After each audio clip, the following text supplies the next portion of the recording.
Muy buenos días. ¿Cómo está, Jorge? Un gusto de saludarlo y gracias por la entrevista. Muy bien, gracias, Juan. Lo hemos invitado para hablar sobre la seguridad social en nuestro país. Y en las últimas horas circula antes de ir al tema central, que es precisamente los subsidios y que está de una u otra manera vinculado, relacionado. Señalaba que en las últimas horas se registra una noticia de que se van a hacer nuevos cálculos, Juanito, para el tema de la jubilación por voluntaria. ¿Cómo miras tú este escenario? ¿Cuál es tu lectura en torno a este tema, Juan? Mire, sobre el tema de el cálculo de la jubilación para los trabajadores que se afilian voluntariamente, es simplemente una forma de hacer escándalo de algo que ya lo venían conociendo los funcionarios del IES. Hace mucho tiempo, fundamentalmente los familiares de los empresarios que venían aportando, vamos a suponer, la abuelita, la mamá, los hermanos, las personas del entorno de los empresarios, siempre han contado en los roles.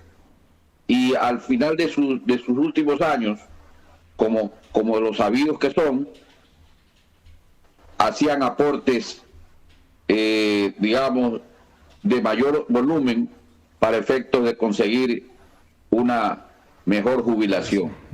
Pero esto es muy, como lo decía el mismo funcionario del IES que fue consultado del tema, esto es una cuestión muy tangencial. Es decir, que no es difícil determinar quiénes han venido haciendo por mucho tiempo este tipo de situación. Pero asimismo lo manifestó que aquellos trabajadores autónomos que han venido aportando con valores superiores al básico podrán seguir haciéndolo, ¿no? Cualquiera haya sido su aporte, porque ellos han venido con un récord histórico.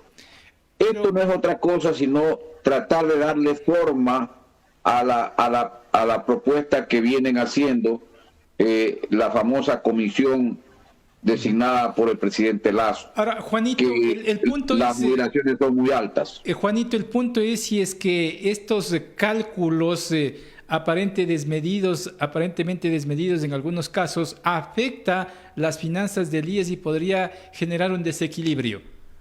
No, a ver, si estamos hablando de los despedidos que fueron en la época del señor Correa, fueron más de 120.000 despedidos del sector público, recordemos, con las compras de renuncia, acordémonos de la cantidad de gente que fue sacada del magisterio, que fue sacado de los ministerios. Eso es otra cosa. Eso significó realmente un golpe muy duro para la seguridad social ecuatoriana, pues no estaban proyectados ese nivel de terminación así abrupta de los contratos de trabajo, de tanta cantidad de personas que fueron echados a la desocupación, estando todavía en capacidad de continuar laborando.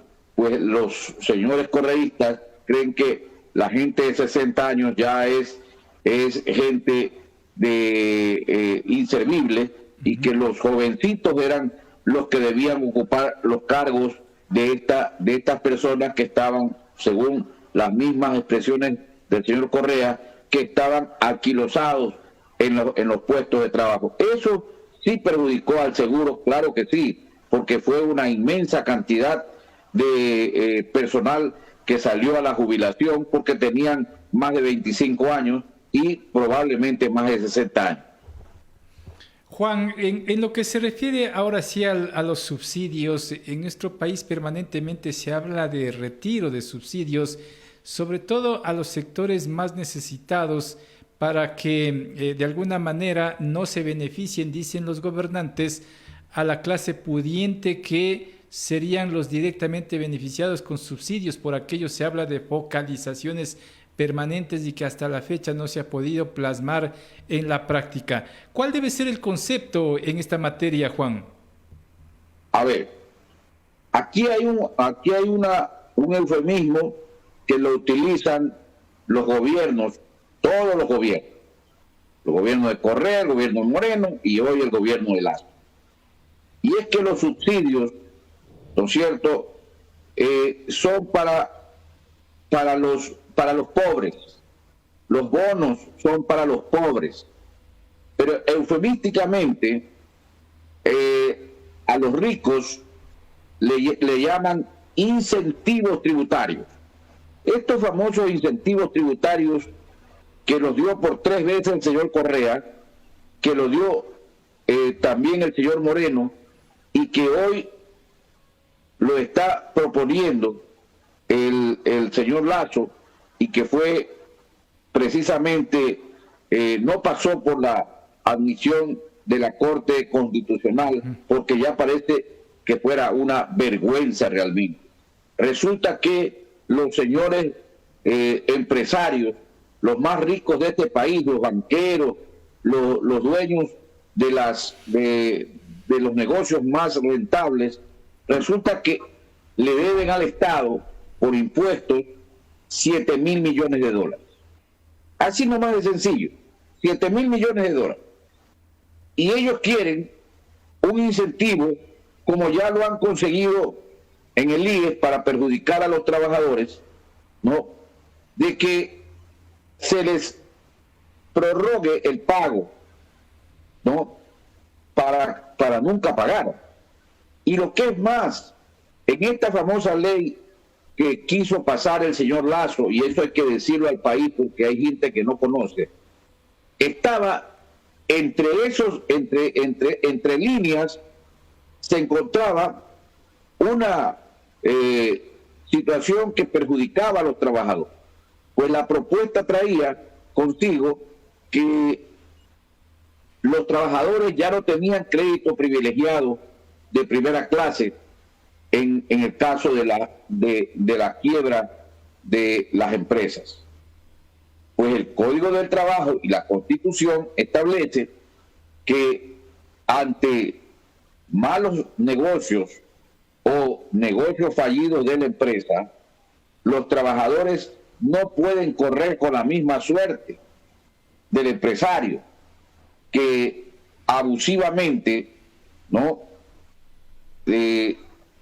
llevó a la empresa de manera irresponsable a la quiebra o intencionalmente a la quiebra, como ha pasado en estos últimos años. Recordemos, el Código del Trabajo establece que los derechos del trabajador son irrenunciables e inalienables, por lo tanto, no pueden ser tocados. Además, que el crédito privilegiado que tienen los trabajadores para cobrar no solamente el patrimonio de la empresa, sino el patrimonio del empresario cuando éste quiebra. Esto tiene que ver mucho con la situación que se produjo en la época de pandemia, mi querido amigo. Lo que pasó en la pandemia, que utilizaron justamente la pandemia muchos empresarios para declararse en quiebra y no pagar las utilidades, las indemnizaciones de ley. Muchos echaron a los trabajadores a la calle con el famoso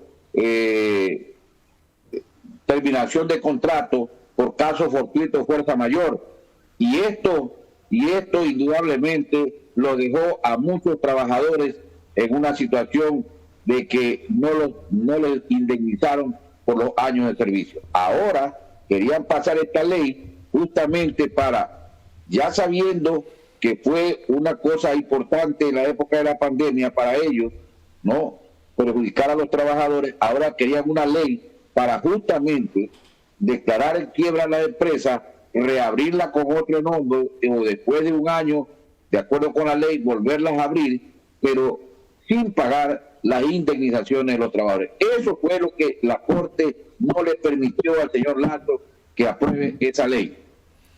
Pero Juanito, como decía antes, el concepto que se maneja en el Ecuador es aplicar una focalización para que se beneficie precisamente a quienes lo necesitan y no subsidiar con recursos públicos a los sectores más pudientes. ¿Eso no es factible, una focalización en nuestro país, al menos hablando de servicios básicos como los combustibles y también el gas de uso doméstico, estimado Juan?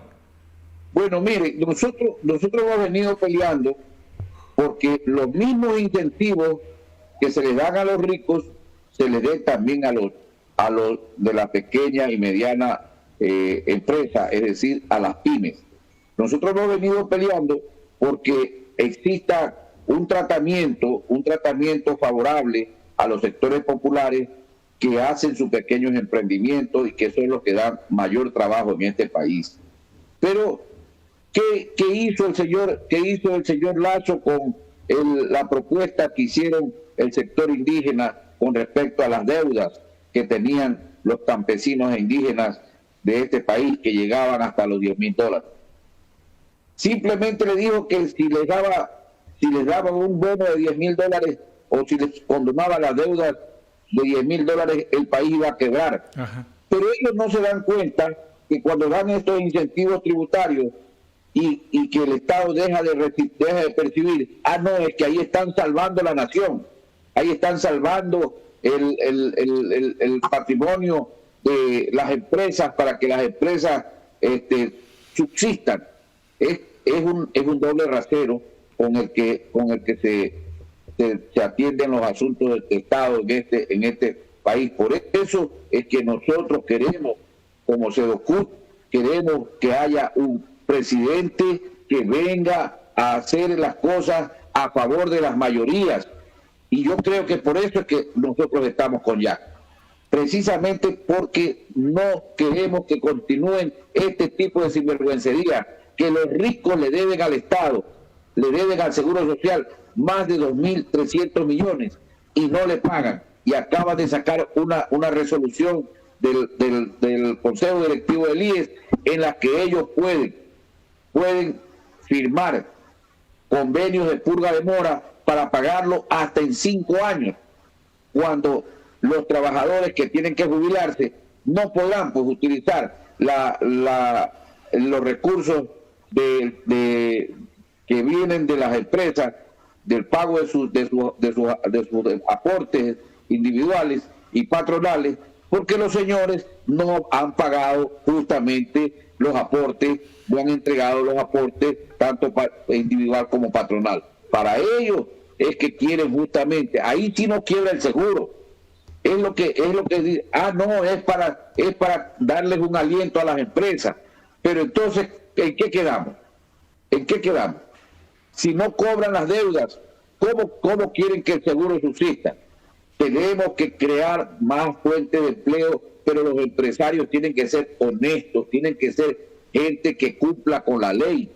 No solamente decir que tienen que cumplir los otros, sino tienen que cumplir banqueros y empresarios con la ley para que este país se enrumbe por un camino diferente. La pregunta es, Juanito, si es que el próximo presidente de la República en tan corto tiempo va a poder hacer lo que se debe hacer en función de necesidad de la gente y también de la equidad social nacional, Juanito.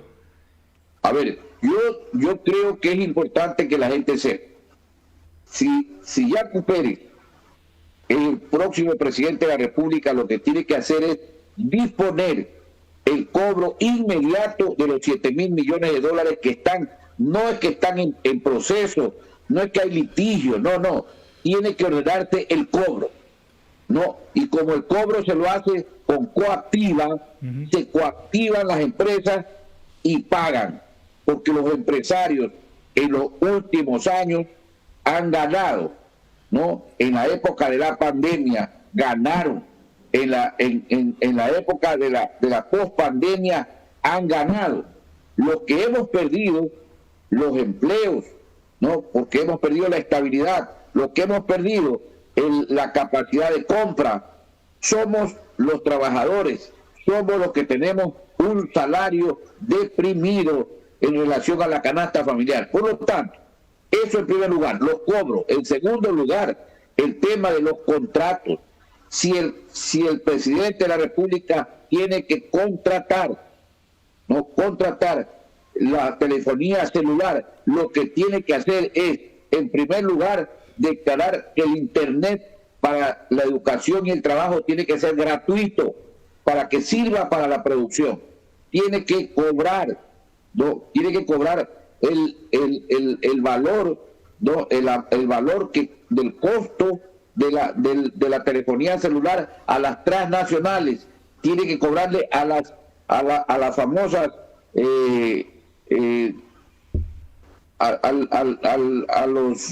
a estas empresas que mueven hoy el mundo a través de las plataformas digitales, que hoy tienen movilización, tienen entrega, tienen correo, tienen todo. Es decir, lo que tiene que hacer un presidente honesto es ir a cobrar lo que el país no ha cobrado durante los últimos 15 años. Para mí, el próximo presidente, la seguridad la tiene que entregar a los militares para que pongan en orden fronteras y cárceles, y las calles a la policía para terminar con el problema de la delincuencia. Pero para eso tenemos que terminar con la pobreza. Por eso es que el próximo presidente lo que tiene que dar es incentivo a los pobres, a los que crean empleo, a las pequeñas y medianas empresas, que son los que sostienen el empleo en el Ecuador, reducir la pobreza, formalizando a todos los trabajadores que hoy son informales, a través de tanto de los municipios como el sector empresarial, que debe asumirlos como tales. Y entonces vamos a ver que va a haber una mayor afiliación al seguro, que va a haber una mejor movimiento económico en el país. Dejemos de vivir de la economía subterránea y pasemos a vivir de una economía franca, una economía correcta, porque ese es el gran problema. Los jóvenes quieren tener un empleo, pero un empleo que les signifique una mejor condición de vida.